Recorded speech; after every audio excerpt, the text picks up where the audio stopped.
We begin with growing concerns that Israel is preparing a large-scale invasion of southern Lebanon, with the IDF saying plans to expand its operations have been approved.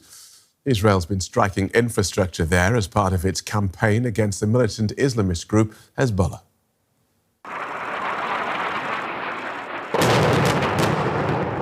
This is the moment when Israel bombed the Kasmieh Bridge over the Litani River in Lebanon. The bridge is on a strategic route that connects the south to the rest of the country. It's a massive destruction. Israel has destroyed the bridge. Look at what they did. The destruction is huge. Where are the Arab nations and the UN and the US to see what's happening here? The Israeli army says the bridge is used by Hezbollah militants for weapons transport and issued a warning prior to the strike. Prime Minister Benjamin Netanyahu and I have ordered the Israel Defense Forces to immediately destroy all bridges over the Litani River that are used for terrorist activities, in order to prevent Hezbollah terrorists and weapons from moving south, and furthermore to accelerate the destruction of Lebanese homes in the border villages, to thwart threats to Israeli settlements following the models of Beit Hanun and Rafah in Gaza. Israel is escalating its military assault in southern Lebanon. The army says it is widening its ground operations with the aim of eliminating Hezbollah militants and targets. The fighting and strikes across Lebanon have led to a displacement of around 1 million people who have been living in temporary shelters. Many are vowing to return to their homes once the fighting stops. They are trying to cut off the main roads, but God created mountains and valleys, and there are thousands of roads. No matter how much they destroy, no matter how much they cut off, God's will happen. They shouldn't think they've cut off our road. Our road is still wide open. Meanwhile, on the border between Israel and Lebanon, the ongoing deployment of the Israeli troops continues. Israel says the operation's goal is to protect communities living along the frontier in northern Israel from Hezbollah attacks. Makram Rabah is an assistant professor of history at the American University of Beirut. Welcome to DW.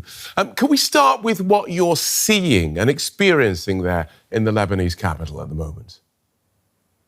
Well, Phil, this is my fifth war, so to speak. But what we are seeing right now is somewhat different from previous Israeli incursions into Lebanon, because simply the doctrine that the Israelis are pursuing right now includes destroying and demolishing a whole buffer zone, which will eventually get to the Litani River. And rather than occupying it like it happened in 1978, they will simply make it a no man's land. And as it stands, given that the Iranians are the people leading the fight on the ground, I don't think that any sort of a compromise will be reached anytime soon. And this is the real crisis, because the displacement of over 1 million Lebanese refugees from that area will definitely play out in the next couple of months. You talked about Iranians being on the ground. So as you see it, the Israeli actions in Lebanon will not stop until they have achieved what they want in Iran? Well, not in Iran, but rather by having their backyard, so to speak, safe. And I don't think that whatever happens, shorter than the destroying of the Iranian Revolutionary Guard in Tehran, would achieve this. That's why the whole doctrine that is being pursued right now is to push Hezbollah further and further into Lebanon, and thus preventing them from using their missiles. Even with such a scenario, I don't think that it's even secure. But simply the Israelis don't have any priority whatsoever other than securing their northern borders, and thus the real problem starts. Right. So Israel's northern borders, that's Lebanon's southern regions. If you're right and Israel is looking to create this no man's land between Israel and Lebanon, where does that leave, well, Lebanon as a political entity, but also the hundreds of thousands, perhaps millions of people who are displaced from there? Where are they going? Well, simply, as at the moment, they are basically camping out in public spaces under the assumption that the war will end shortly. However, I don't think that anyone is brave enough to tell them that this will not end, and the Lebanese state has no say in what's happening. And even if we are to presume that the actual aggression will stop, there's no indication that Israel will allow the return of the civilians, because as we are seeing, Hezbollah has used civilian infrastructure to hide their military hardware. And thus what's happening right now is that Israel is blowing up these whole villages, which have been turned into military bases. So the Lebanese, particularly the Shiites of the south, have been cooperating victims of Iran and Hezbollah, and thus they have paid the price. And the ultimate price that all Lebanese pay is the fact that the Lebanese state hasn't moved on this issue, because UN Security Council Resolution 1701 clearly dictates that it is a job and the duty of the Lebanese state to disarm Hezbollah, and unfortunately it has not done so up until now. You brought us to one of the most important, I think, aspects of this particular part of this particular war. This notion of the Lebanese state lacking autonomy, being buffeted by Israel, being buffeted by Hezbollah, and having no economy to speak of. For those people who are just getting their heads around the fact that it appears that Israel does not have a beef with the Lebanese government, but with Hezbollah, just outline for us the role that Hezbollah has played in Lebanese society and the Lebanese state, and just to show us how the Lebanese government seems to have lost agency in all of this. Well, if we are to give a very quick recap, Hezbollah was founded as the subsidiary of the Iranian Revolutionary Guard in Lebanon in 1985. Its main job was to establish an Islamic state. When it was prevented from doing so by the Syrian occupation of Lebanon, it turned into claiming that it resists on behalf of the Lebanese. However, over the years, starting with the killing of former Prime Minister Rafi al-Hariri in 2005, and with many military adventures, particularly going to Syria and fighting next to the former dictator Bashar al-Assad, they have alienated Lebanon vis-a-vis the region, and more importantly, they have awakened sectarian tensions. And this is why now Israel doesn't really go after the Lebanese, but rather tries to isolate Hezbollah and the Shiites. But at the end of the day, these are your next door neighbors, and it's virtually impossible to figuratively sleep when other people are crying out. So what Iran has done is basically simply use Lebanon to its advantage, and it hasn't shied away from doing it over and over again. And recently, if we are to frame the whole conflict, it was Hezbollah who shot the 6 rockets at Israel and thus gave them the pretext to attack Lebanon. And the Lebanese government took the extraordinary action of declaring Hezbollah's military actions illegal, which is a long-awaited first. That was quite a significant move, wasn't it? Well, definitely it was, but it's like coming to your own prom one day late. They should have done so a year ago when the 1701, or 15 months ago, when the 1701 was signed by the Lebanese government. Definitely doing the first step is important, but more important is following through, especially that many people might not know this, that Hezbollah are part and parcel of the Lebanese government. They have 2 ministers and they're members of the parliament.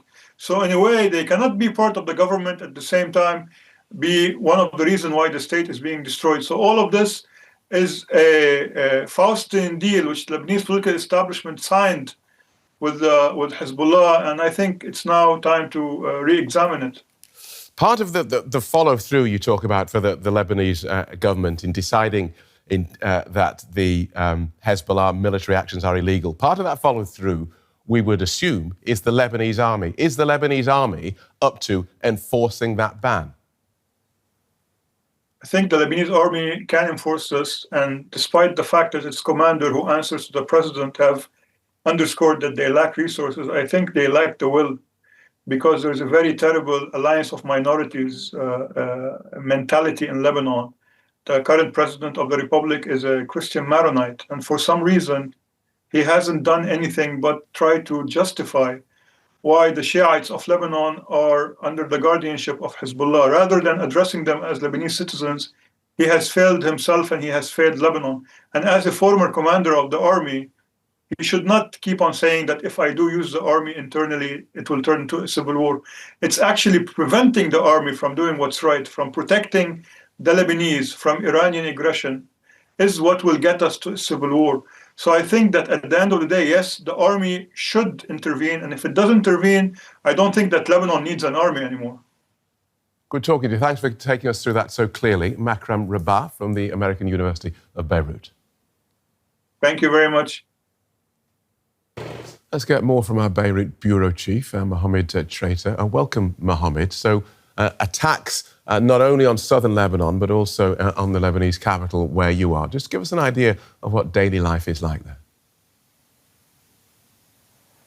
Well, the situation remains very stressful for most Lebanese and very dire, particularly for those over 1 million internally displaced who are taking refuge in public places, in public schools, in makeshift shelters that the country has set up across the country, or are staying at family and friends by now, or those who could afford to rent apartments. But the most affected are those who are still sleeping on the streets in the cold weather when it's rainy, either because they couldn't find places to accommodate them in schools across Beirut, and they don't want to go to the other shelters in the country's north. As they say, they want to stay very close to their homes, as I heard today from one of the families who is still sleeping on the side road in the heart of Beirut, in central Beirut.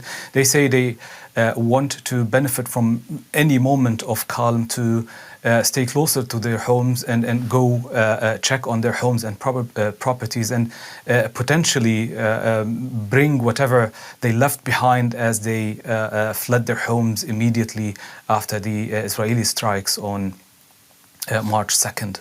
And how are Lebanese authorities responding to that plan we heard outlined by Israel's defense minister to demolish bridges and houses that the Israeli claim are being used by what they say are terrorists?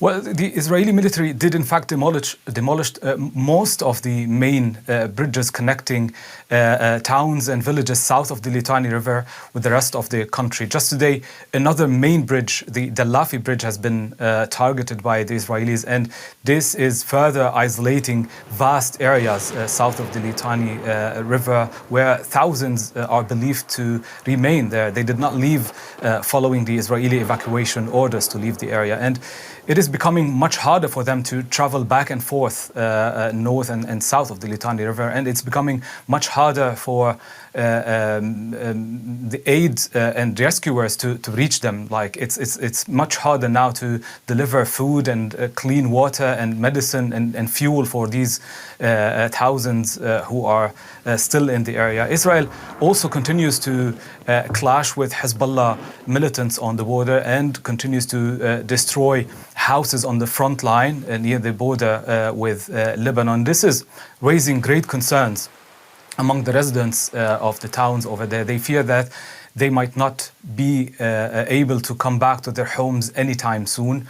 And that's really the greatest concern that I'm hearing from people here in Beirut. Lebanon's president has condemned the Israeli actions against what he said civilian infrastructure. The president said this is some sort of collective punishment, and it is affecting the livelihood of thousands of civilians who use these facilities and are not really affiliated with Hezbollah and did not choose to go to the war.